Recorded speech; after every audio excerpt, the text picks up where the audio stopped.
السلام علیکم ورحمۃ اللہ وبرکاتہ۔ وعلیکم السلام ورحمۃ اللہ وبرکاتہ۔ کیا حال ہے سب کا؟ الحمدللہ۔ نحمدہ ونصلی علی رسولہ الکریم، اما بعد فاعوذ باللہ من الشیطان الرجیم، بسم اللہ الرحمن الرحیم۔ رب اشرح لی صدری ویسر لی امری واحلل عقدۃ من لسانی یفقہوا قولی۔ فصل 20، معصیت باعث تذلیل ہے، یعنی گناہ ذلت کا باعث ہے، یہ معنی ہے۔ یہ یقینی حقیقت ہے کہ معصیت انسانوں کو ذلیل اور حقیر کر دیتی ہے، یعنی بہت چھوٹا کر دیتی ہے دوسروں کی نگاہوں میں، کیونکہ دنیا جہان کی ساری عزتیں طاعت الہی سے وابستہ ہیں۔ اللہ تعالیٰ کا ارشاد ہے، من کان یرید العزت فللہ العزت جمیعا، سورۃ فاطر۔ جو آدمی عزت کا طلبگار ہے، جو آدمی عزت کا طلبگار ہے تو عزت ساری کی ساری اللہ کی ہے۔ بندے کو چاہیے کہ وہ اطاعت الہی کے ذریعے خواستگار عزت ہو، یعنی اللہ کو راضی کر کے اللہ سے عزت مانگے۔ عزت فقط طاعت الہی سے میسر آ سکتی ہے۔ بعض صالحین سلف کی یہ دعا تھی، یعنی نیک لوگ جو پہلے گزرے، اللہم اعزنی بطاعتک ولا تذلنی بمعصیتک، اے اللہ اپنی اطاعت سے مجھے عزت عطا فرما، نافرمانی سے مجھے ذلیل نہ کر، یعنی میرے گناہوں کی وجہ سے مجھ پر ذلت نہ آئے۔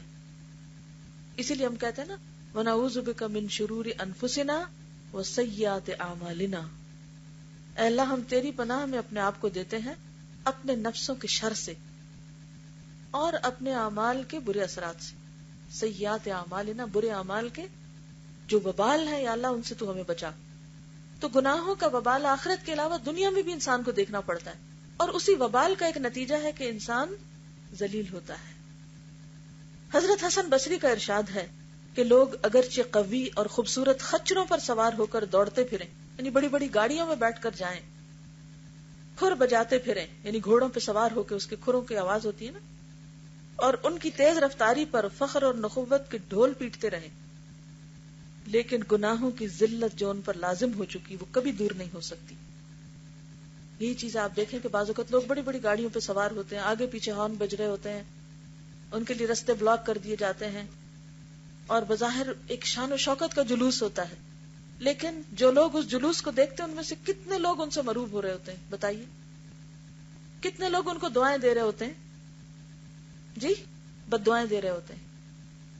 اور یہ کتنا بڑا دھوکہ ہے کہ ایسی سواری پر بیٹھا ہوا انسان خود کو بڑی چیز سمجھ رہا ہو اور ایک اقتدار یا ایک بڑائی کے نشے سے چور ہو، اور وہ سمجھے کہ اس کی بڑی عزت ہے، بڑا مقام ہے، حالانکہ لوگوں کے دلوں میں وہ انتہائی حقیر ہے اور دعائیں لینے کی بجائے بد دعائیں لے رہا ہے۔ تو کیا واقعی یہ عزت ہوتی ہے؟ بڑے گھر میں رہنے سے عزت ہوتی ہے؟ بڑی گاڑی پہ بیٹھنے سے عزت ہوتی ہے؟ زیادہ قیمتی لباس پہننے سے انسان کو عزت ملتی ہے؟ ہرگز نہیں۔ اللہ کی اطاعت اور بندوں کی خدمت سے عزت ملتی۔ پھر انسان چاہے پیدل ہی کیوں نہ چل رہا ہو، چاہے خچر پہ کیوں نہ بیٹھا ہوا ہو، چاہے معمولی لباس میں ہی کیوں نہ ہو۔ اور دیکھیں کتنے ہی اللہ کے بندے ایسے ہیں جو اطاعت گزار ہیں لیکن مالی اعتبار سے انتہائی کمزور ہیں، اور خلق خدا ان کی عزت کرنے والی۔ کس چیز نے ان کو عزت دی؟ اللہ کی اطاعت نے، دنیا سے بے رغبتی نے۔ حضرت عبداللہ بن مبارک کے اشعار ہیں، رأیت الذنوب تمیت القلوب وقد یورث الذل ادمانها وترک الذنوب حیات القلوب وخیر لنفسک عصیانها وهل افسد الدین الا الملوک واحبار سوء ورہبانها۔ میں نے دیکھا کہ گناہ دلوں کو مردہ کر دیتے ہیں، اور گناہوں کی مداومت یعنی کرتے چلے جانا ذلت کا موجب ہوتی ہے۔ گناہوں سے بچنا دلوں کی زندگی ہے، اور تمہارے لیے خیر یہ ہے کہ تم گناہوں کی مخالفت کرو، اور دین کو بادشاہوں اور مشائخ سو، برے علماء اور برے تارک الدنیا یعنی راہب لوگوں کے سوا کسی نے خراب نہیں کیا۔ یعنی دین کی بدنامی ہوئی تو کس کے ہاتھوں؟ دین کو برا بھلا کہا گیا تو کس کی وجہ سے؟ بادشاہوں کی وجہ سے، جنہوں نے دین کو اپنے حق میں اپنے اقتدار کے طول دینے میں استعمال کیا. بعض لوگوں نے دین کا نام لے کر اپنی کرسی بچائی یا غلط فتوے عام کیے اپنی قوت کے بل بوتے پر. اور مشائخ سو یعنی برے مشائخ یعنی جو مذہبی لیڈرز ہیں اور برے تارک الدنیا یعنی ایسے درویش صوفی قسم کے لوگ جو بظاہر نظر آتا ہے کہ وہ دنیا سے دور ہیں لیکن حقیقت میں دنیا کی محبت میں ڈوبے ہوئے ہیں. لوگوں کی عزت کے بھوکے ہیں کہ لوگ ان کی عزت کریں, لوگ ان کی عقیدت رکھیں, لوگ ان کو چاہیں. اور بعض اوقات بظاہر وہ دین کا لبادہ اوڑھتے ہیں لیکن اندر سے انتہائی غلط قسم کے کام کرتے ہیں جس کی وجہ سے لوگ دین سے متنفر ہو جاتے ہیں, دین سے دور ہو جاتے ہیں. آج بھی آپ دیکھیں کہ بہت سے لوگوں سے اگر آپ پوچھیں کہ آپ نماز کیوں نہیں پڑھتے تو اس کے کئی ایک اسباب بتانے کے علاوہ ایک سبب وہ کیا بتاتے ہیں, نماز پڑھنے والوں کی بے دینی.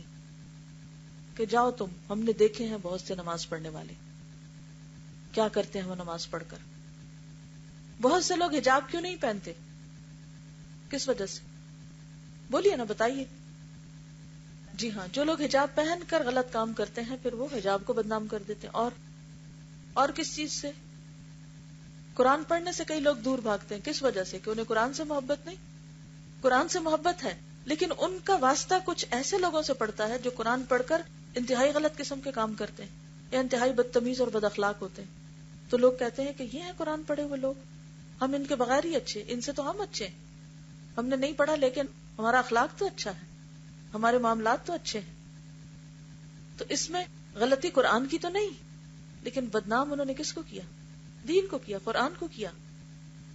کہ شاید یہ قرآن کا اثر تھا, نہیں, یہ گناہوں کی نحوست تھی. قرآن تو بابرکت ہے, باعث رحمت ہے. اور کیا ہوتا ہے بتائیے؟ جی, قول و فعل میں تضاد کی وجہ سے. دیکھیے کہ ایک قرآن پڑھے ہوئے شخص سے لوگ کیا ایکسپیکٹ کرتے ہیں کہ وہ کیا کریں, ان کی کیا ایکسپیکٹیشن ہوتی ہے بتائیے؟ پرفیکٹ ہو اور معاملات اچھے ہوں لوگوں کے ساتھ اور اخلاق اچھا ہو, دھوکہ نہ دے, لوگوں کی خدمت کرے, ان کے کام آئے, ہر ایک کی خیر خواہی کرنے والے جینوئن شخص ہو. جی جی بالکل.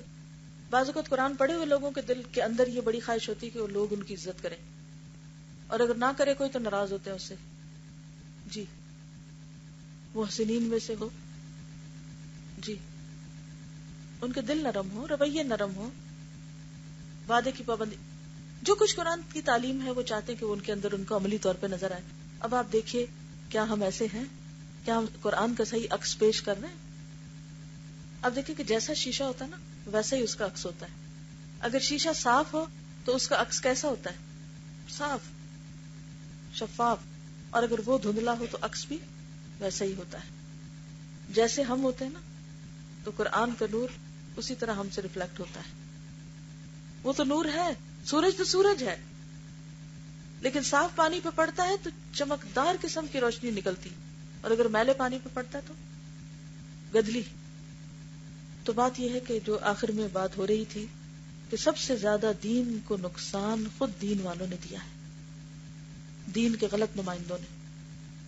اور اس کا کتنا بڑا نقصان ہے, دوسروں کے لیے بھی ہے اور خود اپنے لیے. اگر ہماری وجہ سے کوئی شخص دین کے قریب آنے کی بجائے دور چلا جاتا ہے, کیا یہ ایک جرم ہے یا نہیں؟ وہ خود اپنے فعل کا تو ذمہ دار ہوگا, لیکن ہم بھی ذمہ دار ہو جائیں گے. تو اس لیے اس بات سے بہت ڈرنا چاہیے کہ ہمارے کسی رویے کی وجہ سے لوگ دین سے دور نہ ہوں.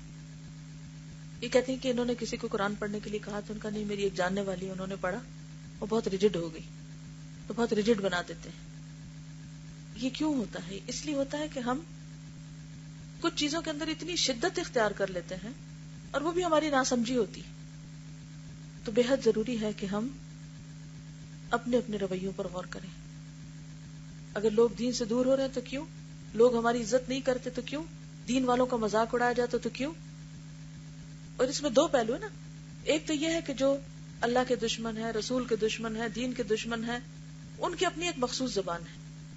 لیکن دوسری طرف کچھ ایسے لوگ ہیں کہ جو اللہ رسول کے دشمن نہیں ہیں, لیکن دین والوں کی بدعملی کی وجہ سے وہ ان کو بھی برا کہتے ہیں اور بعض اوقات ناسمجھی میں دین کی بھی باتوں کو ساتھ رگیت لیتے ہیں. تو کہیں ایسا نہ ہو کہ اس کے ذمہ دار ہم ہو جائیں. تو ہمیں حد الوسع اپنے رویوں کو درست کرنا ہے. اور سب سے پہلے سب سے اہم ترین چیز اپنے اندر نرمی لائیں، کیونکہ نرمی جس چیز میں ہوگی اسے خوبصورت بنا دے گی اور سختی جس چیز میں ہوگی اسے بدصورت بنا دے گی. جزاکم اللہ خیرا. السلام علیکم ورحمۃ اللہ وبرکاتہ. وعلیکم السلام ورحمۃ